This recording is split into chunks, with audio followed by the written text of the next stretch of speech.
One thing I've learned about living in China is that you need a cell phone. The Chinese are really embracing a digital lifestyle and they do everything with their cell phones. Now that I live here, I'm also doing everything with my cell phone.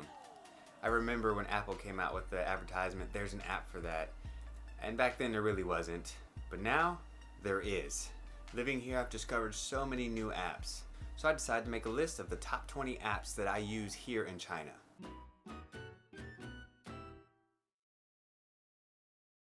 Social media has taken the world by storm, and China is no exception. Two very popular platforms that they use here, Douyin and Weibo. I have accounts for them, but I use them mostly for my Train with the TMax fitness photos and videos. I don't really use it so much for the social purposes, personal social purposes, but these platforms are huge and people in China love these. Douyin is actually quite popular in the West as well. It's known as TikTok, and it's really gaining popularity outside of China. You can upload 15-second video clips and then put music, either using their music or your own music, and then it just repeats. There's little video editing tools. Weibo is more of a microblogging website, so kind of like Twitter meets Tumblr. Because I'm living in China, a lot of things that are popular in the West or that we have access to in the West, we don't have access to here. So there's a different version. So for instance, Google Maps is very popular in the West. Here you can't use Google Maps, so I use Baidu Maps. So whenever I need to look up a restaurant or I need to find out where I'm going, I just open Baidu Maps. It's all in Chinese, so I have to learn Chinese, right? Another very popular platform in the West is YouTube, which is also not available in China. And they have lots of different versions here, but one that I thought was going to be a perfect substitute was Youku. So I use Youku a lot for this vlog, for a lot of my fitness stuff, my Train with TMax things, but Youku's not quite like YouTube. YouTube in the West is more personal, people use it, anybody can upload, it's more social media. Here it's more maybe celebrities will post or businesses, and there's actually TV shows and movies that air on Youku, so it's not really the same thing as YouTube, but I do use it for my vlog, so that's how you're watching this if you're in China. So if somebody tells you about some hot new song, or you just want to listen to some new music that you never heard before, streaming music is a popular way to do that. Well, in China they have QQ Music, and this is a great app. It's great for parties. There's no commercials. You can pretty much listen to any song you want.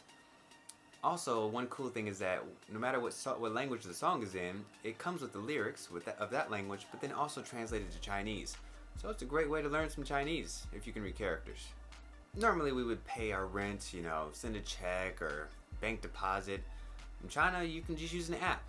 I use the Zhiroom app. This is how I found my apartment. This is how I talk to my agent. This is how I pay my rent, pay my utilities. If there's an issue with the apartment, I need to request maintenance, I can do that in the app. Pretty much anything I need, I can do via the app. Okay, quick question. Did you watch my blog from a few months ago where I talked about transportation in China and what I use for transportation? Huh? Did you watch? Did you? Go watch it. Pause, go watch it. Okay, welcome back. Now that you've seen that, you'll know all the different options for transportation here in Beijing. If I need to go long distances, I'll probably use the subway. It's very cheap, very convenient. And when I first moved here to China, you had to get a Metro card. You had to pay for a deposit. Then you top up at the metro station, and then you can use this Metro card. And I was wondering, man, China's so digital, how is there not an application for this? There is. It's called Yitongxing. And with this app, you can just scan a barcode on your phone, walk through, it's tied to your bank account or whatever your preferred payment method is, and it's super easy. You don't have to worry about losing a Metro card, you don't have to worry about the deposit. Genius. And if I'm out after the Metro stops running, I'll probably get a Didi home. Didi is a shared driver service. There's people driving around, they'll come pick you up and take you to your house. It's very similar to Uber in the West. I don't use it very often, but when I do, I'm usually happy with the service. It's very cheap. It's usually pretty efficient. One weird thing is that you can never put on your seatbelt in the cars. I don't know, they upholster the back seat so that the the seatbelts are behind fabric or behind plastic or whatever, so I've never put on a seatbelt in a Didi. But of course, with this app, you can schedule a Didi in advance. You can get, luxury car, just like Uber, has all the bells and whistles. It's a very useful app when you need it. Okay, so I haven't been here that long, so I'm still getting used to the Chinese yuan, the currency. And so sometimes I'm in a store and I'll see something like, oh, 50 kwai. How much is that? So I use the XE currency converter quite a bit just so I can figure out how much stuff costs in dollars or euros. It's very useful to help me keep from overspending, or sometimes I'll 1,000. Oh, okay, it's only a couple $100. Okay, that's fine. When I first moved here and set up my bank account, they told me, oh, you have to go to the bank, put your card in if you just want to check your balance. And again, I'm like, China's so digital, there's got to be an app for that. So after taking my Chinese friend with me to 3 different branches, we found somebody who was willing to help us and showed us how to set up my bank account app. So now I can check my balance, and if I wanted to transfer money or directly to other accounts, all from my app. It's very easy, very convenient. It exists. Don't let them tell you that you have to go to the bank to check your balance. You don't. And if you've been following my blog, you know that I'm learning Chinese and I'm almost fluent after 9 months. Not true. When I'm around town, I need help with the language, especially written characters. So I use an app called Plico, which lets me translate characters into English, and it also tells me the pinyin so I can learn how to pronounce these characters. It also has a nifty feature where I can draw the character and then it'll tell me what it is.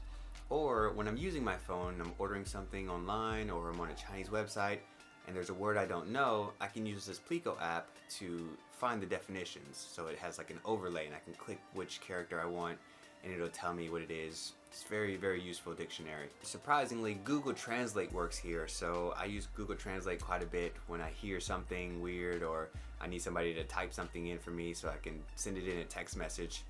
Google Translate, I use it all the time. And yes, I am learning Chinese with teachers and friends, but I also use an app, and the one that I've been using so far that I like the most is LingoDeer. It's very useful. The beginner levels have lots of stories and lots of pictures, and it's very fun and interactive.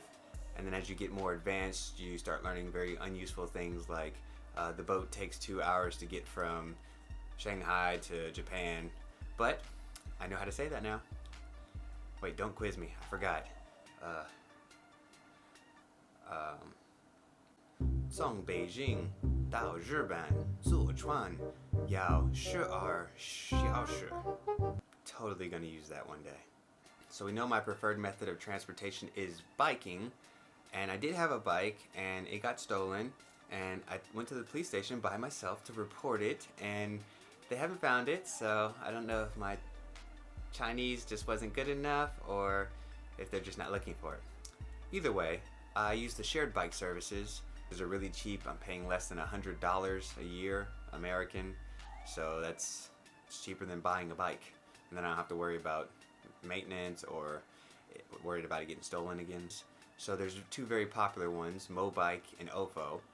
I originally started with Ofo only because the seats were higher and I'm pretty tall compared to a lot of people, and it's more comfortable to ride.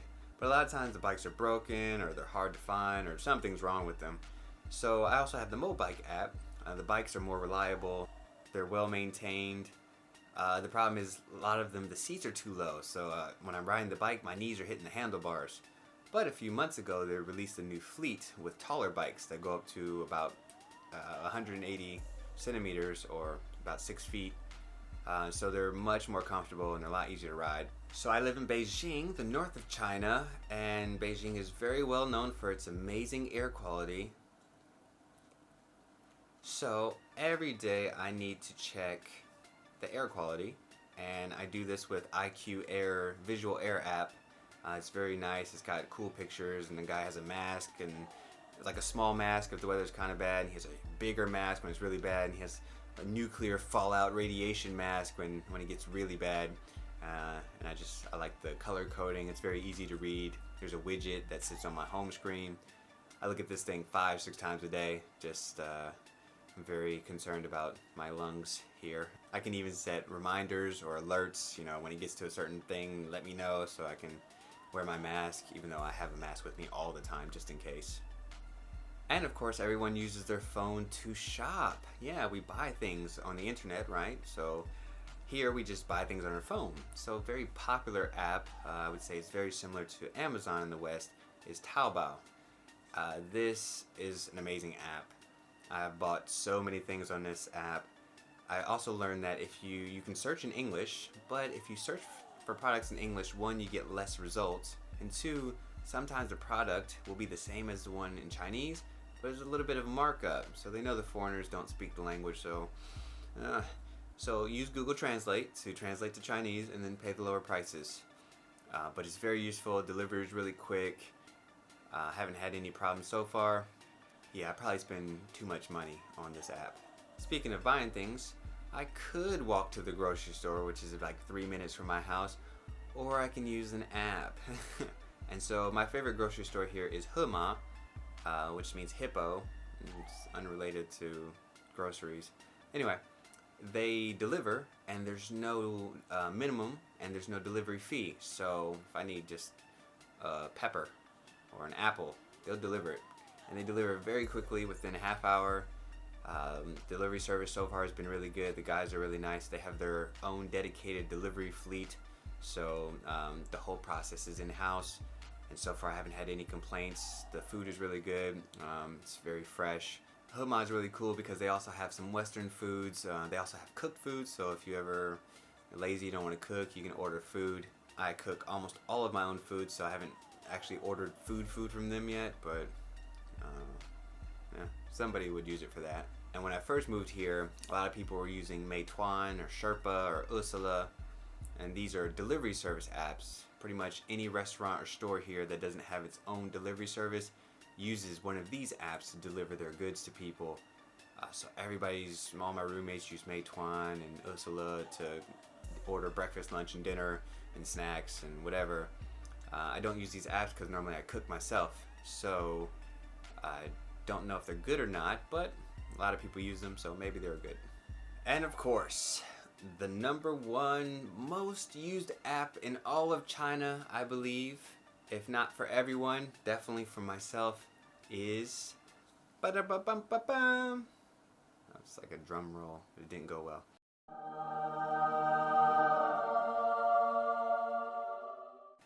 WeChat. This is the one-stop shop, you can do everything you need to app. It's very useful, very effective, and everybody has it. I remember before, people would say, oh hey, what's your phone number? Can I text you? In China, nobody ever asks you for your phone number. Most people don't even know what their phone number is. It's like, hey, can I add you on WeChat? It's a social media app. You can text and video, send voice notes. You can also do group chats. That's very popular here. I'm in so many group chats. It's a lot of group chats. You can make video calls and voice calls. This is how I talk with my parents back in the US through WeChat video service. I don't think people use their phone to make calls or text anymore. Everything is done through WeChat. You can also post to your moments. It's kind of like Twitter or Facebook. You can update your status. It's just a one-stop shop social media app. You can share. You can read the news. Most businesses are on here, so they're posting articles, videos, or whatever for people to share. They even have games that you can play by yourself or with other people. You can send random messages to strangers and read random messages from strangers. You can meet people. Yeah, this app has everything. And everybody uses this app. Everybody I know, all of my coworkers, all of my friends, all of my roommates, every supermarket that you go to, every restaurant, every corner store, even street vendors, they have a little QR code sitting on the top of their cart or whatever, wherever they're selling. People that are performing in public, you know, musicians or jugglers or dancers, whatever, they all have a QR code. You know, they have the hat where you put the money in, right next to it's a QR code. So if you want to scan and give them money that way. I've even seen beggars will have a QR code, you know, like a necklace with a QR code sitting right here. You know, please give me money or scan the code. Everybody uses it. So WeChat Pay is the thing that really sets this apart from a lot of applications. Most social media apps you can't send money. WeChat you can, and it's all, it's just peer-to-peer, so it's between you and the person you're buying it from. So there's secondhand stores on WeChat. You can just meet people like, hey, what are you looking for? Or I'm selling this. You talk directly to them on WeChat, and then you buy it through WeChat. There's no third party, there's no fees. It's very convenient. If you go to a restaurant with a bunch of friends, WeChat has a feature where you can split the bill, and it sends everybody a message, you owe this much, and then everybody pays the person who paid the whole thing. It's too convenient almost. There's just so many different features. I haven't even used all the features. There's one really cool feature. It has a QR scanner, so QR codes are really popular in China, so you can launch WeChat, scan codes, get coupons, or learn information, whatever the QR code has.